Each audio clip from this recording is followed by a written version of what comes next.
Hi, welcome to Give Me the Bible, where God's Word speaks for itself. In continuing our discussion about what a Christian is and what it means to be a Christian on a practical, everyday level, let me just put forth this very basic video that really kind of may seem obvious about what it means to be a Christian, but what it means to be a Christian is that we live like Christ did, that we follow Christ's example. Because, yes, Jesus, when he came to the earth, it was to save us. It was to live a life of self-sacrifice and ultimately torture and death on our behalf, to take on the punishment that we deserved. And certainly that was his main purpose. But at the same time, when Jesus was living his life, he was accomplishing multiple purposes. And another one of those purposes that he was accomplishing was to teach us that that's the kind of life that we need to live. That we need to be self-sacrificial and do things for the benefit of others. And what a hard thing to do on a practical everyday level, because we have fleshly desires and we're tired and we have selfish wants, and it's hard to think about other people sometimes. But this was probably the greatest lesson Jesus taught us, is that even as high up as he was, as the Son of God, he was willing to come down and humble himself to sacrifice his life for me and for you, for those of us who are in sin and darkness. And this is why Jesus is also described as a light that came into the world, because he came to teach us. He came to enlighten us. Look in John chapter 1. John chapter 1 verse 9 says this about Jesus: "There was the true light, which coming into the world enlightens every man." Jesus enlightened us about what this life is all about, and about what it means to truly love and to truly serve and to truly put others first in our life. Because he did that for us. And he expected us to follow in his example. I'll give you another picture of this in John 13.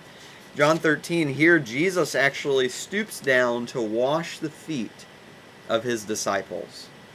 And Peter's uncomfortable with this, because let me set this in context. Only the servants, only slaves would wash people's feet. Okay, if I'm a homeowner in that early first century and I have guests over, their feet are dirty from walking around in the dust, and they didn't have Nike tennis shoes like we do. They were wearing sandals, and so their feet would get dirty. And so when they would come into someone's house, the homeowner, who would have a servant or a slave, would have the slave untie their sandal strap and wash their feet. Well, here Jesus, the very Son of God, is lowering himself to the position of a slave and a servant to do one of the lowest tasks known to man, and that is to wash another person's feet. And Peter's upset about it, and Jesus says, "Well, no, you need to let me do this, Peter, otherwise you have no part in me." And notice what Jesus says in verse 12, or what the text says in verse 12. "So when he had washed their feet and taken his garments and reclined at the table again, he said to them, 'Do you know what I have done to you? You call me teacher and Lord, and you are right, for so I am. If I then, the Lord and the teacher, wash your feet, you also ought to wash one another's feet. For I gave you an example that you also should do as I did to you.'" Now, remember, when we read the Bible, we want to make sure we keep things in context. We don't want to unfairly treat this text and say, well, that means we need to, even in this modern day world, in America, be washing people's feet when they come in our house. Well, no, because we don't do that anymore. This was a very common cultural practice, but there are other things that we can do to serve people who come to our house, and that may be to fix them something to drink, or fix them something elaborate to eat, or take their coat, or just do something to ease their burden. But do you see Jesus' point here? His point is, I'm setting an example, and I want you to follow in my steps. And this is what being a Christian is all about. It's about trying to be more Christ-like every day.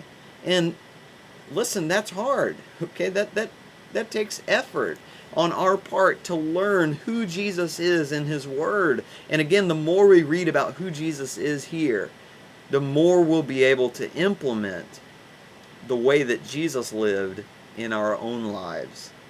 And that's what Christianity is. It's being conformed back to the image that we were originally created, that God intended for us, that we messed up with sin. But Jesus forgave us of that sin, and now we have every motivation to try to be like Christ in every way that we can. And will we ever fail? Yeah, sure. Okay, but the purpose is, or the point is, that's our purpose, and that's our new goal now as Christians. I hope that that's clear and helpful, and Lord willing, I'll see you next time.